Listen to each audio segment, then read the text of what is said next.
Hi, this is Jim Gerblay. Hey, thanks for taking a few minutes to watch this video.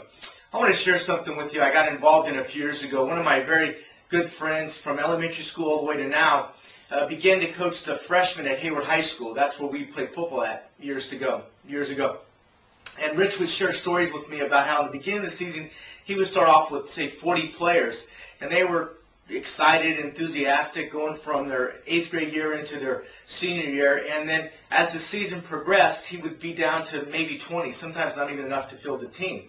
And I thought to myself, wow, that's unfortunate, because I remember how important high school football was to me, especially being around those coaches like Rich Trevino. I was real fortunate to have a coach that encouraged me and made me feel good about what I was doing on that football field, which obviously carried off the field. And when those kids disappear, what happens to them? So I started to look into it, and this is what I came up with.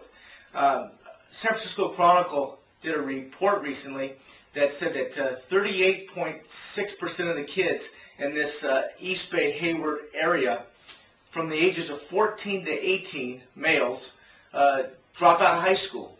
Yeah, that's what I said. Males between the ages of 14 to 18 drop out of high school is 36% and more in some cases. And I said to myself, wow, think about how that affects us. Maybe not directly. Rich's kids don't go to Hayward High any longer. He has 3 girls. He never even had a boy.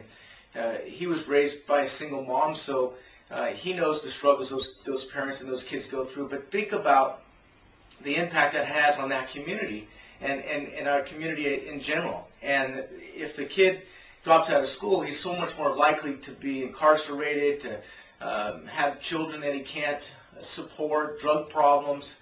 The gang problems are a real issue right now.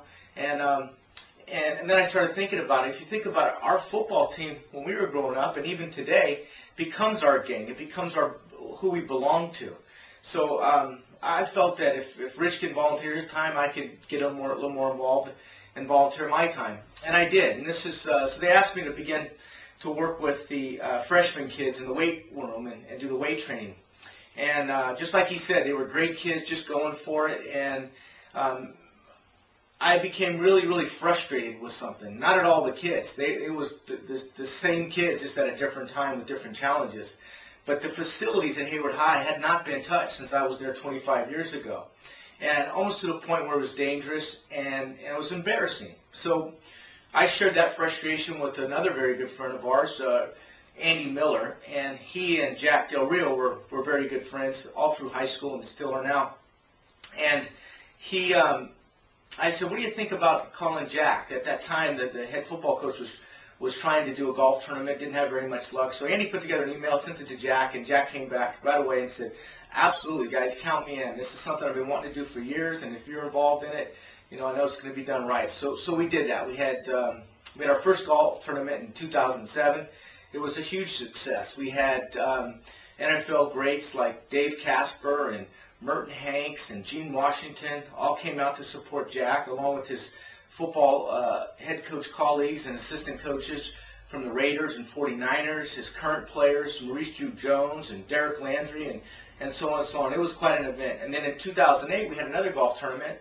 Another Hayward alumni, a very good friend of mine, Don Wakamatsu, the manager for the Seattle Mariners, came out and helped support the effort to raise funds. And we did some wonderful things with that money. We completely redid the weight room in 2007, and then we did the locker room last year. I encourage you to go to the website, Hayward High Football Alumni, and see those before and after photos.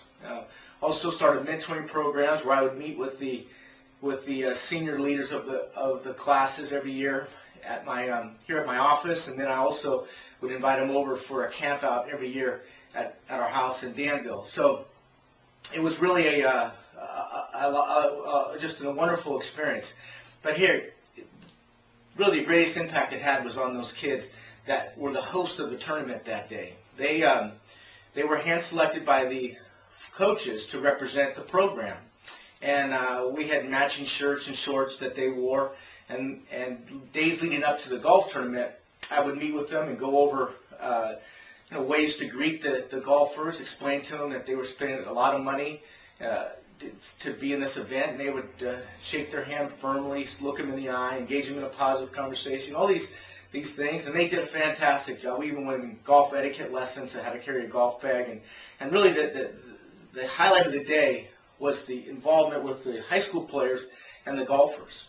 And the reason I'm sharing this story with you is because this year we're doing a different event. It's going to be a Polynesian luau, and if you've ever been to a luau at my house, you'll know exactly what I'm talking about. We just have done about 2 or 3 of these, and it's been a lot of fun. What we do is we take 5,000 square feet of lawn area that I have at my home in Danville, and we transform that into a Polynesian paradise. It really becomes a tropical island is what we create, with tiki fences and a tiki bar, and it's just a lot of fun. Many of the guys I played rugby with are Tongans, so they do the traditional Polynesian roasted pig out of the ground and all the other dishes that go with that. Heineken beers are sponsored this year, so it's all the beer you can drink, and Roth Wineries providing the wineries some of the finest wine, and it's just going to be a lot of fun. And I'd like to personally invite you to come out and join us and be a part of supporting these kids. You know, high school football has been really probably the best thing that happened to me. I struggled in school with grades. I had a really bad learning disability, and it hadn't been for football and those coaches, I know my life would have turned out very differently. So it's on August 21st. It starts at 6 p.m. That's a Saturday. Ends around 10. It's a great time, and these kids this year are going to be the host. They're going to dress up and all the same, and they're going to be the waiters. The high school kids will be the waiters and the hosts for the entire evening of the Polynesian luau. So hope to see you there, and thanks for your time. Have a great day.